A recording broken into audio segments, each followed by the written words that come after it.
ایسا لگاؤ تھا جو جنونی لگاؤ کہ چاہے جان چلی جائے جب تک جان ہے. یہی تو میرے اعلیٰ حضرت بھی کہہ رہے ہیں. یہ وہیں سے اخذ کر رہے میرے آقا اعلیٰ حضرت. اور یہ جان لو اللہ کی قسم مسلک حق ہے تو احمد رضا کا مسلک اسی میں عافیت ہے. اپنے بچوں کو یہ نام سکھا کے جاؤ مسلک اعلیٰ حضرت, اسی میں ہے بھلائی. اعلیٰ حضرت کیا کہتے ہیں؟ خاک ہو جائیں چل کر مگر ہم تو رضا, دم میں جب تک دم ہے ذکر ان کا سناتے. تو جو حضور کہہ رہے ہیں ابو طالب کے سامنے وہی بات تو احمد رضا کہہ رہے ہیں.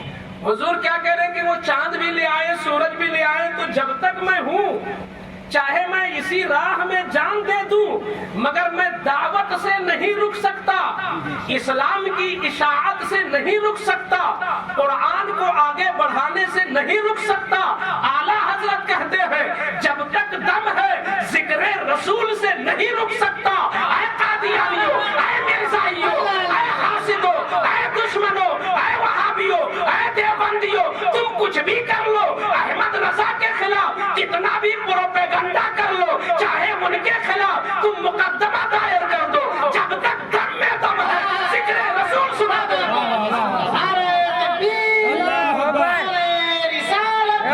عشق محبت, عشق محبت, پیار محبت, پیار محبت.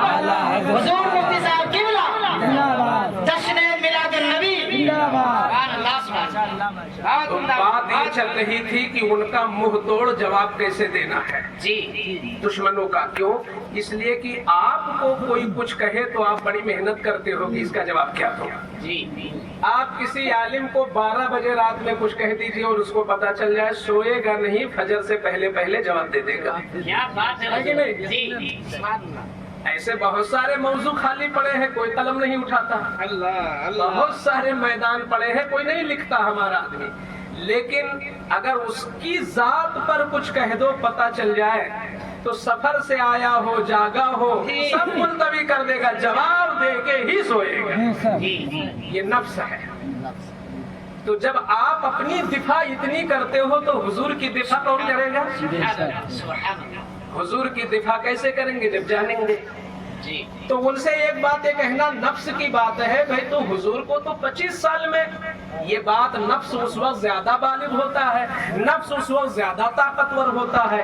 انسان کے بدن میں خون کا جو دوران ہوتا ہے وہ 25 سال میں کچھ زیادہ ہی تیز ہوتا ہے, اور 50 سال میں تو بعض رگوں میں خون جمنے لگتا ہے, کہیں کہیں ادھر ادھر ٹیڑھا میڑھا, کہیں آج یہاں درد کہیں ادھر درد. تو 50 سال میں وہ چھوٹی سے کر رہے اور 25 سال میں بیوہ سے کر رہے, تو غلط ہے. اگر ایسا ہوتا تو 25 سال میں اور کم عمر سے کیے ہوتے.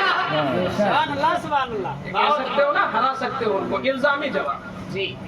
دوسری چیز یہ ہے کہ ایک بات توجہ سے سنیں, حضور اکرم صلی اللہ تعالی علیہ وسلم نے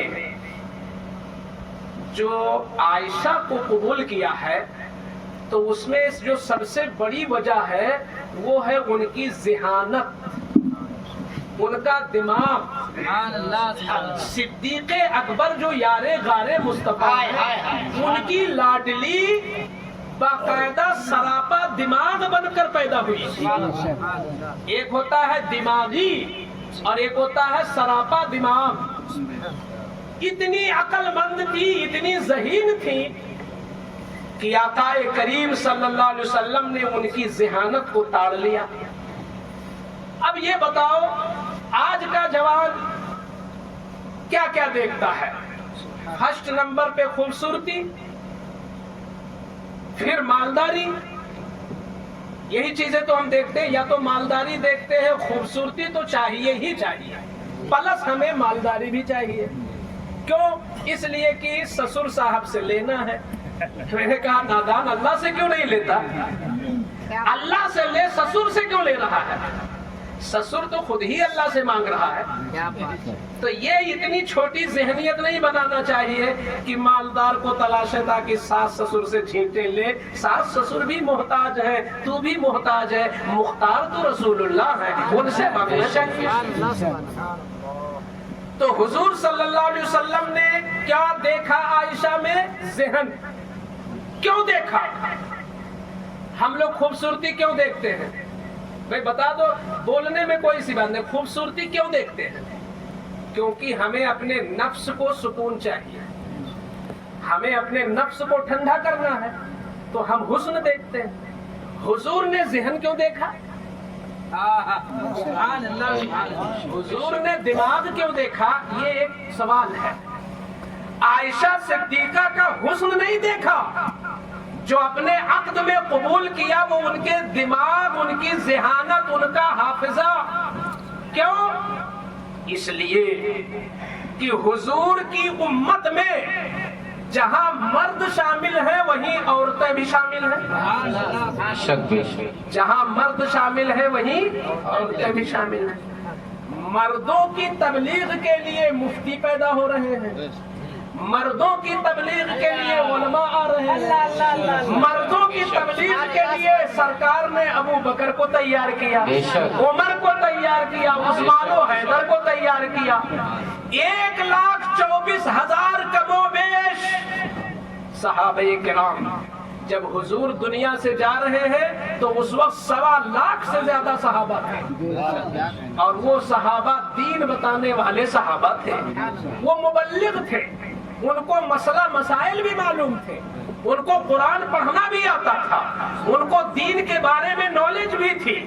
جن کو آگے دین بڑھانا تھا، کوئی مصر کو جانا تھا، کسی کو فلسطین جانا تھا، کسی کو افریقہ جانا تھا، کسی کو ایران جانا تھا، کسی کو یورپ جانا تھا، یعنی پوری دنیا میں دین پھیلانے کے لیے 1,24,000 مردوں کو تیار کر دیا۔ اب میں پوچھنا چاہتا ہوں، حضور کی آدھی امت تو عورتیں ہیں، ان عورتوں کو دین کون سکھائے گا؟ آپ کہو گے کہ مرد ان کو بھی سکھا دے، تو میں کہوں گا پورا دین نہیں سکھا سکتے، کچھ تو سکھا سکتے ہیں، پورا دین نہیں سکھا سکتے۔ آپ اگر ہم سے پوچھو پرائیویٹ میں لے جا کر، حضرت ناپاک ہو جاؤں تو کیسے نہاؤں، اگر آپ پوچھ لیں تو ہم آپ سے کھل کے بتا دیں گے کہ ناپاک اگر ہو جائیے خواب میں تو ایسا کیجئے کہ پہلے وہ کپڑا الگ کر دیجئے جس میں ناپاکی لگی ہے، کیا بات ہے، اور اس کے بعد آپ دیکھیے آپ کے جسم پہ کہیں لگ تو نہیں گئی ہے تو اس کو پہلے دھلیے، سبحان اللہ، اور پھر اس کے بعد 3 بار کلی کیجئے، اس طرح کہ آخری کلی غرارہ کے ساتھ کیجئے، جی، اور ناک میں پانی ایسا چڑھائیے کہ سونگھ کر چڑھائیے تاکہ نرم ہڈی تک پہنچ جائے، یعنی منہ کے اندر اگر سوئی کے نوک یا بال کے نوک کے برابر اگر دونوں دانت کے بارے میں بیچ میں کوئی کھڑکی بھی رہ گئی تو تیرا غسل نہیں ہوگا۔ اس لیے پانی بھر لو منہ میں اور خوب گردش کرو، کیونکہ یہ ناپاکی کا غسل کرنے جا رہے ہو، کیا بات، یہ جمعہ والا غسل نہیں ہے، یہ ناپاکی والا غسل ہے۔ تو ہم آپ کو تو بتا دیے۔ اب اس کے بعد میں آپ اس طرح نہاؤ کہ یہاں سے لے کر وہاں تک کہیں بال کے برابر نہ رہ جائے، اور اگر تم موٹے ہو کہیں ادھر ادھر سب نکلا ہے تو ان چیزوں کو ذرا خاص طور پر ہٹا ہٹا کے پھیلا پھیلا کے بچا بچا کے دھو، کہیں رہ نہ جائے۔ ہم آپ کو تو بتا سکتے ہیں، لیکن کیا ہماری غیرت گوارا کرے گی کہ ہم اپنی بیٹی کو لے جا کے بتائیں کہ بیٹی جب تو ناپاک ہو تو کیسے غسل کرے گی؟ ایک باپ تو اپنی بیٹی سے ناپاکی کی بات بھی نہیں کرتا۔ بھائی بیٹیاں بتاتی نہیں، باپ جان بھی نہیں پاتا وہ کب ناپاک ہوئی کب پاک ہو گئی۔ اتنی غیرت اللہ نے رکھی ہے، حیا۔ ایک باپ اپنی بیٹی کو یہ ساری باتیں نہیں بتا سکتا۔ ان کو جو خون آتا ہے مہینے میں اس کے 6 رنگ ہوتے ہیں، 6 کلر۔ تو اب آپ بتاؤ گے کہ بیٹا تم کو، اور جو خون آتا ہے اس کی مقدار بھی ہے کہ 3 دن سے کم ہے تو بھی ناپاک نہیں ہے وہ لڑکی، اور 10 دن سے زیادہ ہے تو بھی وہ خون نہیں ہے۔ اس کی جو لمٹ ہے وہ کم سے کم 3 دن اور زیادہ سے زیادہ 10 دن، 3 سے 10 تک اس کی لمٹ ہے۔ اس کے رنگ کئی ہیں، کالا بھی ہے، مٹیالہ بھی ہے، لال بھی ہے، ہرا بھی ہے، یعنی مائل ہو ہرے کی طرف، مائل ہو لال کی طرف، مائل ہو یہاں تک کہ عائشہ کہتی ہے کہ آج کی عورتوں کو تو کوئی خبر نہیں رہتی، حضور کے زمانے میں عورتیں رات میں چراغ جلا جلا کر اپنے خون کو چیک کرتی تھیں کہ کہیں اب کوئی دوسرا خون بیماری والا تو نہیں آ گیا، کیونکہ بیماری والے خون میں نماز معاف نہیں ہے، نماز معاف ہے پیریڈ والے میں۔ آج کی عورت تو جوت دے گی، 15 دن بھی خون آ رہا ہے تو 15 دن نماز چھوڑ دے گی، حالانکہ زیادہ سے زیادہ 10 دن ہے، وہ 10 سے باہر ہوا، اس کا مطلب بیماری کا خون ہے۔ تو کہنے کا مطلب اتنے اشارے سے آپ سمجھ گئے ہوگے کہ کیا کوئی باپ اپنی بیٹی کو، کیا کوئی باپ اپنی، کیا کوئی بھائی اپنی بہن کو، کیا کوئی بیٹا اپنی ماں کو یہ چیزیں سکھائے گا؟ تو یہ باریکیاں عورتوں کو کون سکھاتا؟ کیا بات ہے حضور، واہ واہ واہ۔ اور جب عورتیں پاک ہی نہیں ہوں گی تو حضور کی آدھی امت تو ناپاک رہ گئی۔ تو کیا تنہا خدیجہ ہی سارا کام کر لیتی؟ اللہ اللہ اللہ۔ مردوں کی تبلیغ کے لیے 1,24,000 کم و بیش مرد موجود ہیں، اور عورتوں کے لیے کیا تنہا خدیجہ کافی؟ یہاں یہ بھی جواب مل گیا کہ رسول اللہ نے 11 بیویاں کیوں کی؟ رسول اللہ نے 11 اس لیے کیا کہ وہاں نفس نہیں تھا، حضور کو مبلغہ پیدا کرنا تھا، رسول اللہ مبلغہ پیدا کر رہے تھے تاکہ نبی کا دین عورتوں میں بھی پہنچ جائے۔ یہ تھا مقصد، اسی لیے عائشہ کو چنا، ان کا دماغ بہت تیز تھا، دماغ بہت تیز تھا، اتنا دماغ تیز ہوا کہ جب حضور وصال کر گئے تو جب کہیں بات پھنس جاتی اور بات بڑھ نہیں پاتی کہ حضور اس میں کیا کرتے تھے، حضور اس میں کیا کرتے تھے، طریقہ کیا تھا، طریقہ کیا تھا، تو جب سارے صحابہ کو شک ہو جاتا تب کہتے اب چلو عائشہ کے پاس۔ سبحان اللہ سبحان اللہ۔ تو حضور نے عائشہ کو جو لیا ہے وہ ان کے دماغ کی وجہ سے لیا، اور دوسری ایک وجہ اور ہے کہ صدیق اکبر کی جو قربانیاں تھیں، صدیق اکبر کی جو قربانیاں تھیں حضور کے ساتھ، غار ثور میں اپنا انگوٹھا لگا دیا سوراخ میں، سانپ ڈس رہا ہے، صدیق کو پتا ہے کہ سانپ ڈس رہا ہے، اگر ہمیں مچھر بھی کاٹ دے اور پیر صاحب کا اور کا تو ہم ایسے کرنے لگیں گے، پیر صاحب جانے مچھر بھی کاٹ دے تو ہم ایسے کر دیں گے، لیکن کیا عشق تھا کہ زہریلا سانپ ڈس رہا ہے مگر ہلا بھی نہیں رہے ہیں کہیں حضور کو خلل نہ ہو جائے۔ تو ان قربانیوں کا صلہ بھی دینا چاہتے تھے مصطفیٰ کہ اے صدیق تم اپنی بیٹی دے کر میرے رشتے میں آ جاؤ، تمہاری بہت بڑی قربانی ہے میرے ساتھ۔ یہ حضور کا کرم بھی تھا۔ تو وہاں وجہ لوگ نہیں جانتے اور سیدھے پیل دیتے ہیں کہ بتائیے چھوٹی بچی سے کر دیا، چھوٹی بچی۔ تو ہمارے جواب سیکھیں، آپ کی ماں کو کوئی کہے تو آپ اس پر چڑھ جاتے ہیں، آپ کے باپ کو کوئی کہے تو آپ چڑھ جاتے ہیں۔ ارے رسول پاک کے بارے میں، ان کی عظمت کے خلاف، ان کے ناموس کے خلاف اگر کہیں کوئی آواز اٹھے تو ان مجلسوں میں اتنا جامع مصطفیٰ پی لو کہ تم ٹرین میں ہو، تم سفر میں ہو، تم پلیٹ فارم پہ ہو، تم بس میں ہو، تم کہیں بھی ہو، اگر رسول اللہ کی عظمت کے خلاف کوئی جملہ نکلے اس آواز کو بند کر دو اور رسول اللہ کی جو ہے محبتوں کے تم ثابت ہو جاؤ۔ کیا بات ہے، سبحان اللہ۔ تو حضور کی سیرت جاننا بہت ضروری۔ میں نے تو کہا تھا 3 حصے ہیں مگر وہ پہلے حصے ہی میں ہم رہ گئے۔ اس سے لگتا ہے کہ اگر میں 4 گھنٹہ تقریر کرنا چاہوں تو کر سکتا ہوں، بشرطے کی آواز ساتھ دے اور طاقت ساتھ دے، صرف سیرت رسول پاک پر۔ مگر کہتے ہیں نا وہ اقبال نے جو شعر کہا ہے کہ اے چشم فائدہ تو اشک ہی بہت ہے اگر کچھ اثر کرے، طوفان نوح لانے سے اے اشک فائدہ۔ اچھا طوفان نوح یاد ہی ہے، لفظ کی معنی بھی معلوم ہے۔ طوفان نوح جانتے ہیں کتنے دن تھا؟ 40 دن تک۔ اور کس طرح تھا؟ بارش لگاتار ہو رہی تھی کہ تھم تھم کے ہو رہی تھی؟